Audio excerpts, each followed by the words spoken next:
Bonjour Patrick. Bonjour Corinne. Quels sont les itinéraires et les navires qui sont les plus prisés pour le marché français? Alors c'est vrai qu'aujourd'hui on est développé dans le monde entier et comme tu le sais on a des itinéraires partout. Tu sais qu'on lance d'ailleurs une nouvelle destination, l'Alaska. Bientôt on a à Diètre. Mais quand on regarde finalement l'évolution du marché français, et c'est logique, la proximité des ports est quelque chose de très important. Donc aujourd'hui plus d'un Français sur deux qui voyage avec nous, il part de Marseille. Parce que Marseille, on y arrive très facilement, en voiture, le parking devant le navire, en avion, en train. Toutes les facilités de communication sont là et permettent finalement au plus grand nombre de découvrir la croisière en partant de Marseille. Alors d'autant plus que, comme tu le sais, cet été, on a mis 6 bateaux au départ de Marseille tous les jours de la semaine, sauf le mardi, on avait un départ, et on a encore toujours des départs de Marseille. L'hiver, on les a aussi, alors un peu moins de navires, mais on est omniprésent à Marseille. Donc oui, c'était évidemment important pour nous, pour le développement de la croisière, pour le plus grand nombre, on va dire. Quels sont les prochains événements à venir pour la compagnie? Alors écoute, tu sais qu'on a une actualité extrêmement chargée, ça n'arrête jamais. Et bon, là on est sur le bateau, on a fêté nos meilleurs distributeurs et c'était un beau moment parce qu'on ne fait pas ça tout seul, évidemment, ce développement de la croisière, on le fait avec des partenaires qui sont à nos côtés depuis des années. Mais quand même, la semaine prochaine, on a un événement majeur. On sera à Saint-Nazaire. On sera à Saint-Nazaire pour fêter double événement. On a la cérémonie classique quand on met le bateau dans le cours de sa construction et à un moment on le met à l'eau. Eh bien, la semaine prochaine, on va mettre le World Asia à l'eau à Saint-Nazaire.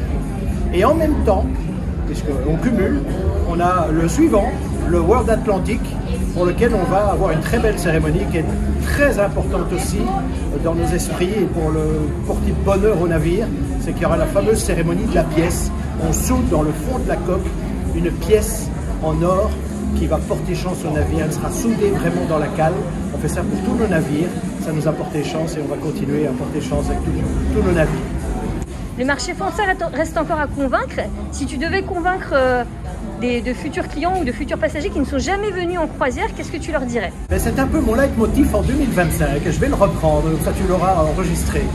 Les Français adorent la croisière, mais ils ne le savent pas eux-mêmes.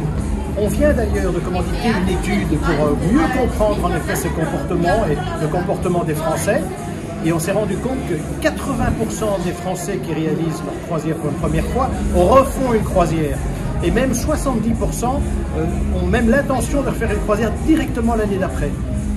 C'est QFD, j'ai envie de dire. Donc vous voyez bien, quand on essaie la croisière, on est convaincu dans 80% des cas. Donc oui, les Français adorent la croisière, les chiffres sont là, c'est pas plus compliqué, c'est mathématique. Mais aujourd'hui, la croisière souffre encore de beaucoup d'a priori. Combien de fois je n'ai pas entendu des passagers qui venaient pour la première fois à bord et après une nuit, 2 nuits, dire « Ah, je comprends ce que c'est maintenant. Oh, mais quel espace à bord! Oh, mais dans une pipe, je ne suis pas contraint, obligé de faire des activités. J'ai un choix extraordinaire d'activités à bord.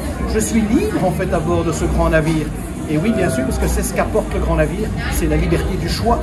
Et ça, c'est évidemment un concept que les Français découvrent quand ils montent à bord. Merci beaucoup, Patrick. Merci, Corinne. Toujours un plaisir de répondre à tes questions.